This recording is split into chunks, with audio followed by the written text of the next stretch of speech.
So the powerful part about how communication exists within this system, because as you can see, there is a lot of moving parts. And when you have a lot of moving parts, there is always the potential for communication to get lost.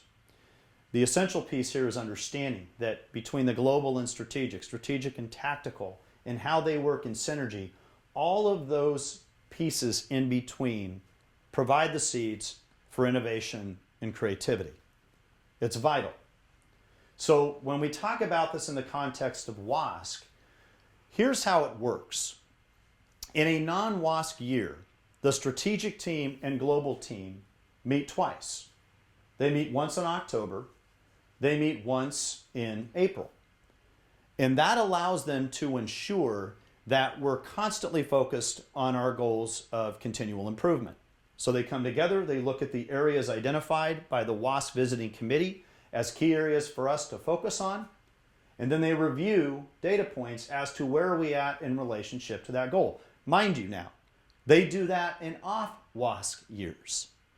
So here's what's powerful then as we go into our midterm visit here now in 2017, that even though we are in a comprehensive WASC year, the only time commitment that has been asked of this staff is an hour and 30 minutes in terms of meeting within their committees. And that is a direct result, number one, of valuing their time. When we come together and meet, it's around valuable conversations. Again, I'm a big believer, if it isn't debatable, we don't meet. If it can be done in an email, do it in an email. But when you couple all of that with our focus on relationship, you can see the seeds that everybody, when they have an important piece to contribute, has a place within the structure to do that. Now, what I've learned in most places is that the best conversations that are had about your school site happen in the parking lot or happen around the coffee machine at lunch. We don't believe in that here. Here we turn the light on. Here we encourage conflict. Here we encourage debate, especially with me. So, what does all of this mean in terms of when the rubber hits the road? Where does all of this lead in terms of our focus? And this is the critical alignment piece that we have done with the Riverside Unified School District in their guide for instructional direction. First off, we know this. We know that the flag that exists on top of the mountain exists around the portrait of a graduate.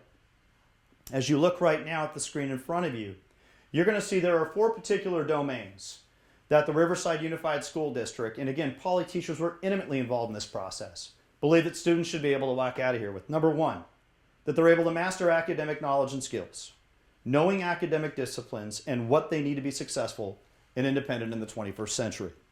Number 2, set and meet reasonable goals and persevere to positively affect self, family, city, nation, and world. And I love this concept here, effort-based disposition.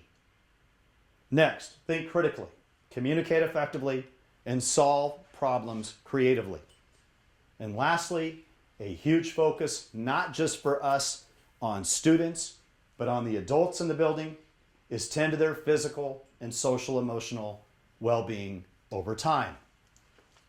So if this is what we're looking for from graduates to be able to walk across the stage at Poly High School or any school in the Riverside Unified School District, what then does it look like in terms of the critical skill sets we want our kids to be able to do?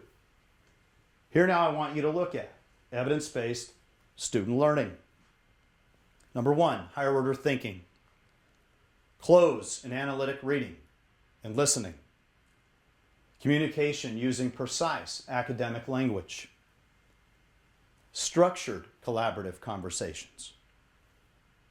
Evidence-based arguments and evidence-based writing. And those of you that have done your homework on the 8 standards for mathematical practice, you will see that even amongst the standards for mathematical practice and the ones that I've just given you, you can see the focus on literacy.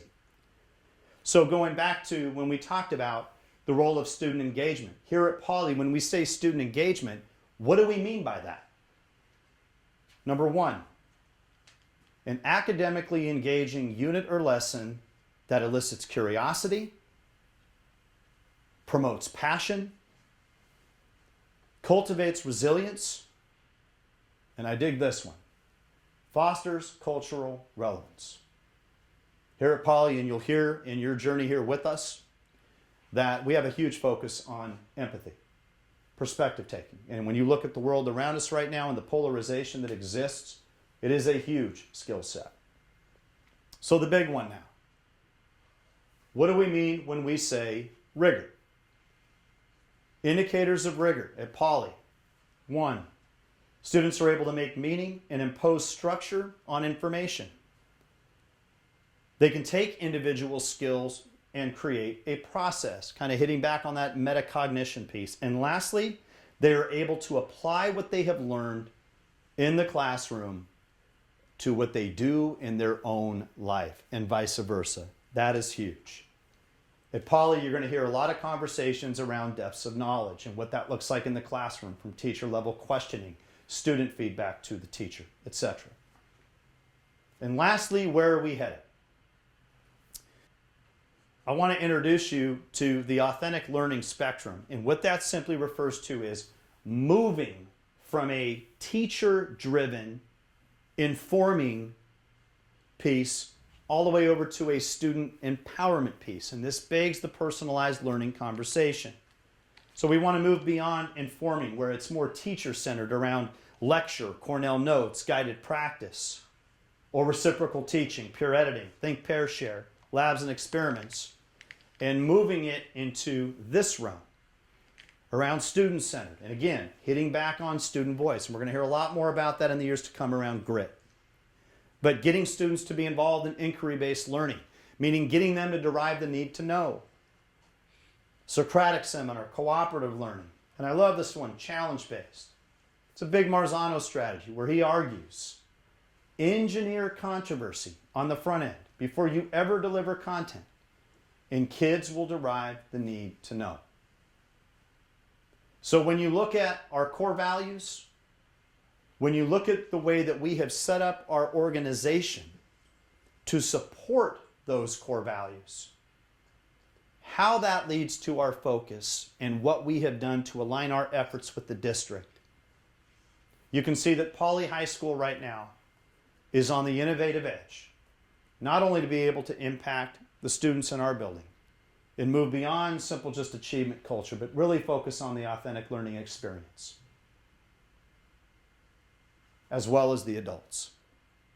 As the principal of this great school, I can assure you, we absolutely have the best teachers on the planet, period. And we have the best students. Welcome to the world's greatest high school.